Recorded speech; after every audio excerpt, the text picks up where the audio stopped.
Hello दोस्तों, आप सभी का एक बार फिर से मेरे रतनजोत क्लासेस चैनल पर स्वागत है। आज मैं आपको कक्षा 7 की संस्कृत का तृतीय पाठ मित्राय नमः का अभ्यास कार्य करवाऊंगी। इसका शाब्दिक अर्थ है सूर्य के लिए नमस्कार। यहाँ पर एक कक्षा का चित्रण दिया गया है जिसमें कुछ छात्राएं अपनी अध्यापिका से वार्तालाप कर रही हैं। तो चलिए हम इसका अभ्यास कार्य करते हैं। इसके अभ्यास में पहला प्रश्न है, अधोलिखितानां प्रश्नानां उत्तराणि एक पदेन लिखन्तु। निम्नलिखित प्रश्नों के उत्तर एक पद में लिखिए। यहाँ पर कुछ प्रश्न दिए गए हैं जिनके उत्तर हमें एक पद में देने हैं। पहला प्रश्न है, शुभम भवतु, तुम्हारा कल्याण हो, इति कह वदति, ये ऐसा कौन कहता है। तो जैसा कि हमने अनुवाद में पढ़ा था कि छात्राएं अपनी अध्यापिका के पास जाती हैं, तो यह वाक्य कहती है आचार्य अर्थात अध्यापिका। अध्यापिका कहती है कि तुम सबका कल्याण हो। दूसरा प्रश्न है, योगिता आचार्याम किम शिक्षयतु इति वदति, योगिता अध्यापिका से किस शिक्षा के बारे में कहती है। तो इसका उत्तर है सूर्य नमस्कारम, सूर्य नमस्कार। तीसरा प्रश्न है, सूर्य नमस्कारः कतीनाम आसनानाम समाहारः अस्ति, सूर्य नमस्कार कितने आसनों का समूह है। तो जैसा कि हमने पाठ में पढ़ा था सूर्य नमस्कार 12 आसनों का समूह है, तो इसका सही उत्तर होगा 12 अर्थात 12। हमारा अगला प्रश्न है, केसु सूर्य नमस्कारः श्रेष्ठः, सूर्य नमस्कार किसमें श्रेष्ठ है। इसका सही उत्तर है योगासनेषु, योगासन में अर्थात योगासन में सूर्य नमस्कार सबसे ज्यादा श्रेष्ठ है। हमारा अगला प्रश्न है, सूर्य नमस्कारेण जनाः कीदृशः शरीरं प्राप्नुवन्ति, सूर्य नमस्कार से लोग कैसा शरीर प्राप्त करते हैं। तो इसका सही उत्तर है स्वस्थम, स्वस्थ अर्थात सूर्य नमस्कार से लोग स्वस्थ शरीर प्राप्त करते हैं। हमारा अगला प्रश्न है, अधोलिखितानां प्रश्नानां उत्तराणि पूर्ण वाक्येन लिखन्तु, निम्नलिखित प्रश्नों के उत्तर पूर्ण वाक्यों में लिखिए। अर्थात अब जो प्रश्न दिए गए हैं हमें इनका उत्तर पूर्ण वाक्यों में देना है। पहला प्रश्न है, सर्वे छात्राः, सभी छात्राएं आचार्यां किम पृच्छन्ति, अध्यापिका जी से क्या पूछती हैं। इसका उत्तर है सर्वे छात्राः पृच्छन्ति, सभी छात्राएं पूछती हैं आचार्यः अध्यापिका जी किम अद्य भवान अस्मान् योगासनम शिक्षयति, क्या आज आप हमें योगासन की शिक्षा देंगी। इसका दूसरा प्रश्न है, सूर्य नमस्कारः इत्यनेन कः आशयः, सूर्य नमस्कार से क्या आशय है। इसका सही उत्तर है सूर्य नमस्कारः इत्येन आशयः अस्ति, सूर्य नमस्कार का आशय है यत् कि सूर्य नमस्कारेण बहुनि प्रयोजनानि संभवति, सूर्य नमस्कार से बहुत सारे प्रयोजन संभव हैं। हमारा अगला प्रश्न है, आचार्यः कम श्लोकम पाठयति, अध्यापिका जी कौन सा श्लोक पढ़ती हैं।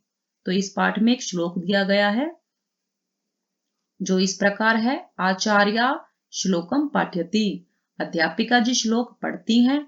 आदित्यस्य नमस्कारान् ये कुर्वन्ति दिने दिने, आदित्यस्य अर्थात सूर्य, नमस्कारान् नमस्कार से, ये कुर्वन्ति दिने दिने जो प्रतिदिन करता है, अर्थात जो व्यक्ति प्रतिदिन सूर्य नमस्कार करता है।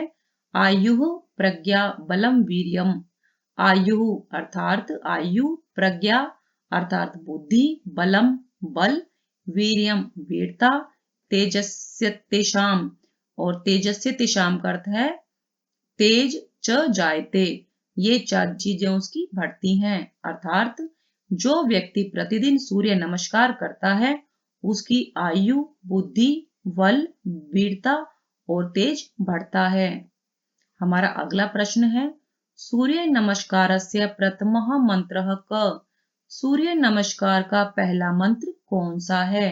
इसका उत्तर है सूर्य नमस्कारस्य प्रथमः मंत्रः ओम मित्राय नमः इति अस्ति, सूर्य नमस्कार का पहला मंत्र है ओम मित्राय नमः। ऐसा जैसा कि इस पाठ में बताया गया है कि सूर्य नमस्कार में 12 मंत्र हैं, 12 आसन हैं, तो उनमें से जो पहला मंत्र है वो है ओम मित्राय नमः।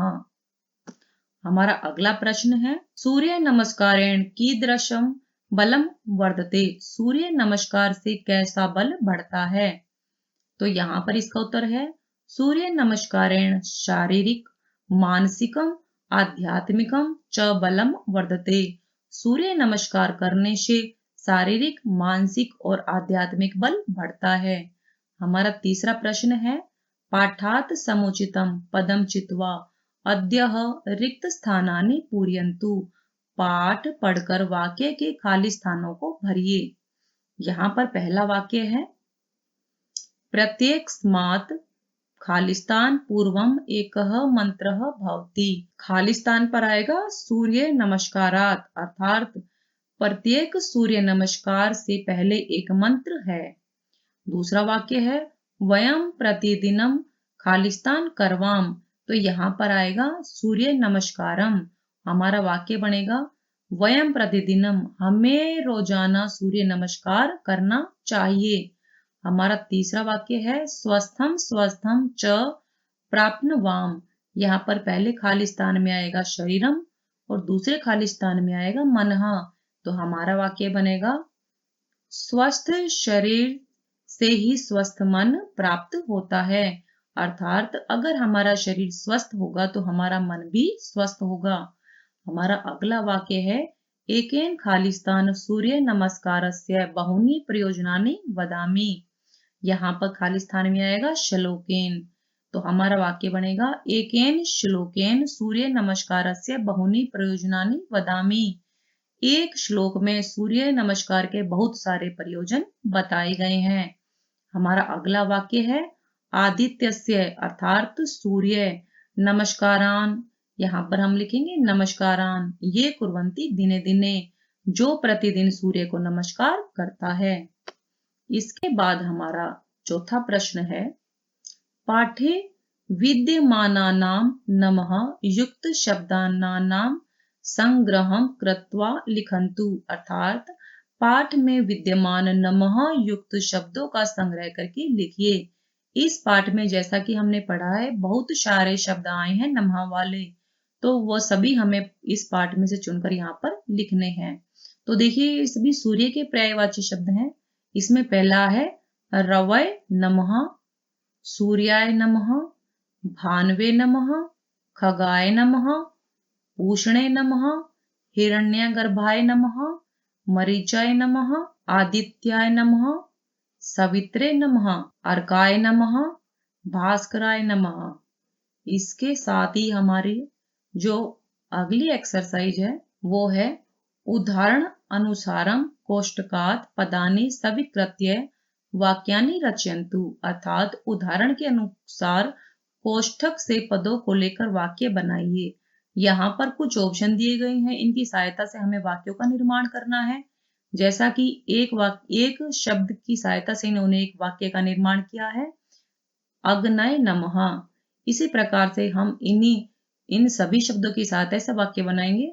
तो हमारा पहला वाक्य है आचार्याय नमः, त्रिवर्ण ध्वजाय नमः, जनकाय नमः, वृक्षाय नमः, देव्यै नमः, भागिन्यै नमः, माता मह्यै नमः, जनन्यै नमः, पृथिव्यै नमः, नद्यै नमः। हमारा छठा प्रश्न है कोष्टके विद्यमानानां शब्दानां चतुर्थी विभक्तेः रूपाणि प्रयुज्य वाक्यानि पुनः लिखन्तु।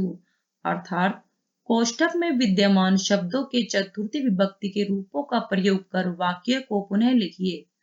यहाँ पर इन्होंने कुछ वाक्य दे रखे हैं, तो यहाँ पर इन्होंने जो कोष्ठक के अंदर शब्द दे रखे हैं हमें इनकी चतुर्थी विभक्ति का उपयोग करते हुए नए वाक्यों का निर्माण करना है। जैसा कि इन्होंने पहले वाक्य का निर्माण कर रखा है सैनिकः देश जीवनम प्रयच्छति, तो देश की चतुर्थी विभक्ति होती है देशाय। तो हमारा नया वाक्य बनेगा सैनिकः देशाय जीवनम प्रयच्छति, सैनिक देश के लिए जीवन को बलिदान कर देता है। हमारा दूसरा वाक्य है माता याचक वस्त्रम ददाति, याचक की चतुर्थी विभक्ति होगी याचकाय। माता याचकाय वस्त्रम ददाती, माता याचक को वस्त्र देती है। अगला वाक्य है पौत्रः पितामही औषधम ददाती, तो इसका पितामही की चतुर्थी विभक्ति होगी पितामह्यै।